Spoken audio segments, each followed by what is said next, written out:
Hello students, welcome to my YouTube channel Anjal education. मैं यहाँ पर आज का नया टॉपिक लेके आया हूँ बसंत बुक के 5वां चैप्टर भगवान के डाकिया का प्रश्न उत्तर 8वां का।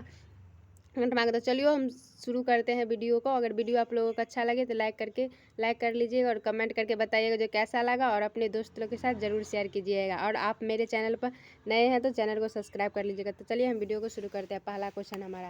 पहला क्वेश्चन है, कवि ने पक्षियों और बादलों को भगवान के डाकियों क्यों बताया है, स्पष्ट कीजिए। पहला क्वेश्चन, इसका आंसर हो जाएगा हमारे यहाँ से पक्षी और बादल भगवान के डाकिया इसलिए कहे गए हैं क्योंकि ये एक देश से होकर दूसरे देश में जाकर रुद्र भावना का संदेश देते हैं। भगवान का यही संदेश ये हम तक पहुंचाते हैं कि जिस तरह से एक पक्षी व बादल दूसरे देश में जाकर भेदभाव नहीं करते हैं कि ये हमारा मित्र है, यहाँ जाओ, ये हमारा शत्रु है, यहाँ मत जाओ। हमें भी इनकी तरह आचरण करना चाहिए और मिलजुल कर रहना चाहिए।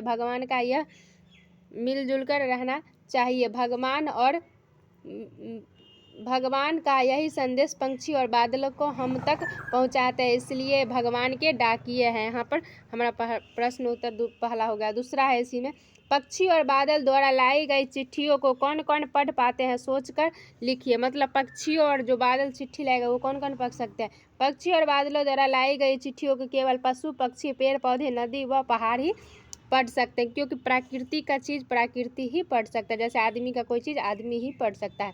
उसके बाद हमारा क्वेश्चन नंबर तीसरा है, किन पंक्तियों का भाव है। मतलब इसमें भाव दिया गया है, उसका आंसर हमको करना है, संक्षिप्त करना है। पक्षी और बादल प्रेम, रुद्र भाव और एकता का संदेश एक देश से दूसरे देश को भेजते हैं, ये हमारा उसके बाद भेजते हैं।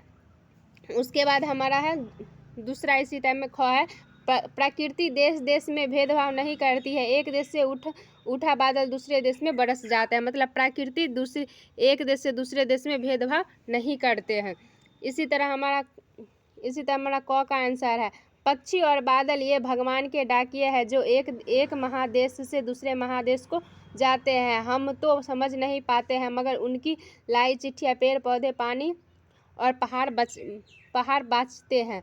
उसके बाद हमारा ख का आंसर है, और एक देश का भाप दूसरे देश में पानी बनकर गिरता है, ये हमारा दूसरा ख का आंसर था। उसके बाद हमारा क्वेश्चन नंबर चौथा है, पक्षी और बादल की चिट्ठियों में पेड़ पौधे, पानी और पहाड़ क्यों पढ़ पाते हैं। मतलब कि चिट्ठी और बादल के क्यों पढ़ पाते हैं, क्यों पढ़ पाते हैं, इसका हमारा आंसर हो जाएगा, हमारा ये क्वेश्चन था जो क्यों पढ़ पाते थे। इन क्वेश्चन का आंसर हो जाएगा, इन चिट्ठियों में भगवान का लाया यह संदेश रहता है कि मनुष्य को स्वयं को देश में न बांटकर रुद्र भावना से मिलजुल कर रहना चाहिए। भगवान की बनाई इस दुनिया में मनुष्य ने ही स्वयं को बांटा है, इसलिए ये चिट्ठियाँ वे नहीं पढ़ पाते हैं, केवल प्रकृति ही इसे पढ़ पाती है, क्योंकि नदी जल हवा अपनी ठंडक, पेड़ पौधे फूल अपनी सुगंध समान भाव से बांटते हैं। ये एक समान भाव से बांटते हैं। ये एकता रुद्र भावना के संदेश देते हैं। नदियों समान भाव से सभी लोगों में अपना जल को बांटते हैं। वह कभी भेदभाव नहीं करते हैं। हवा समान भाव से बहती हुई अपनी ठंडक, शीतलता को, सुगंध को बांटती है, वो कभी भी भेदभाव नहीं करती है। पेड़ पौधा समान भाव से अपने फल फूल व सुगंध को बांटते हैं, कभी भेदभाव नहीं करते हैं। मनुष्य ही इस भेदभाव में उलझा रहता है, इसलिए वह सब भगवान के इस संदेश को समस्त संसार में प्रचारित करते हुए रुद्र भावना का संदेश देते हैं। मतलब पेड़ पौधा और क्या कहता है पानी उनी सब अपना भेदभाव नहीं करते हैं, यह हमारा शत्रु है, यह हमारा मित्र है। इसी तरह आदमी को भी करना चाहिए। उसके बाद हमारा 5वां है, एक देश की धरती दूसरे देश को सुगंध भेजती है, यह कथन का भाव स्पष्ट करे। इसका भाव स्पष्ट करना है।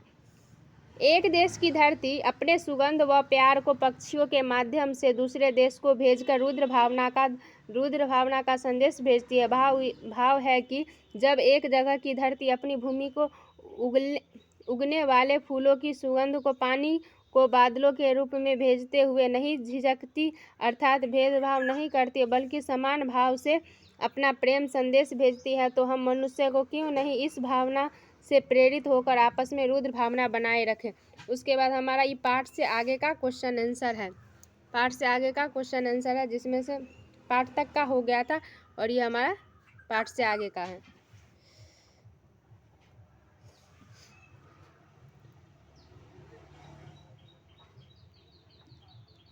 ये देख लीजिए, हमारा पाठ से आगे का क्वेश्चन है। अगर आप लोगों को इसमें से करवाना है, मतलब करना चाहते हैं तो कर सकते हैं, नहीं तो रुकिए हम करा ही देते हैं। यहाँ से आप लोगों का पाठ से आगे तक का क्वेश्चन यहाँ तक पूरा है, जिसमें से सिर्फ अपना मन से दिया हुआ क्वेश्चन है। यहाँ तक पाठ से आगे का 5 गो क्वेश्चन है, जिसमें से हम करा देते हैं 1 2।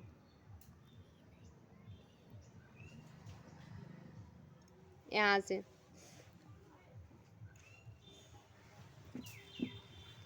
पक्षी और बादलों की चिट्ठियों के आदान प्रदान को आप किस दृष्टि से देख सकते हैं। यहाँ पर बताया गया, पक्षी और बादलों की चिट्ठियों को अगर एक दृष्टि से देखा जाए तो वह रुद्र भावना और प्यार का प्रसार है। यह हृदय को छूने वाली बात है, क्योंकि इनका आदान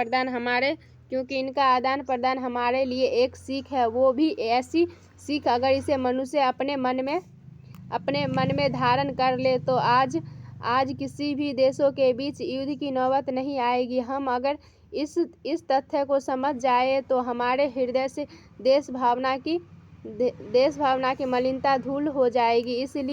इसलिए शायद रामधारी श्री दिनकर जी ने इन दोनों द्वारा उदाहरण के रूप में प्रदर्शित किया। ये उदाहरण हमारे द्वारा नकारे नहीं जा सकते हैं। पक्षी और बादलों रुद्र भावना का ऐसा प्रस्तुत करते हैं जो अद्भुत है। क्या हम मनुष्य इनसे सीख नहीं ले सकते हैं कि क्या इस रुद्र भावना को कायम रखने के लिए हम प्रयास नहीं कर सकते हैं? आखिर क्यों हमें रुद्र भावना का उदाहरण प्रस्तुत करने की आवश्यकता ही क्यों पड़े है? क्या हम स्वयं कदम नहीं बढ़ा सकते हैं? ये अपनी मधुर आवाज़ व पानी को समान रूप से हर देश की धरती को देते हैं। क्या हम अपने प्रेम का नहीं दे सकते हैं? अगर हम ये करने में असफल हो गए तो रामधारी सिंह दिनकर जी के ये उदाहरण सार्थक सिद्ध हो जाएगा और इनकी तरह हम भी रुद्र भावना व प्यार के एक मिसाल कायम कर पाएंगे। ये हमारा पहला क्वेश्चन था। उसके बाद इसी तरह दूसरा क्वेश्चन है, आज विश्व में कहीं भी संवाद भेजने और पाने का एक बड़ा साधन इंटरनेट है। पक्षी और बादलों की चिट्ठियों की तुलना इंटरनेट से करते हुए 10 पंक्ति लिखे। मतलब कि जो अपने मन से लिखना है, ये सिलेबस से नहीं है, सिलेबस से आगे का, मतलब यानी पाठ से आगे का, जिसमें अपना मन से लिख सकते हैं। तो हमारा इसका आंसर, आज के युग में चारों तरफ इंटरनेट का जाल फैला हुआ है। हम अपने संवाद बड़े ही सुगमता व सुविधापूर्वक इंटरनेट के माध्यम से भेज व पा सकते हैं। यह एक नए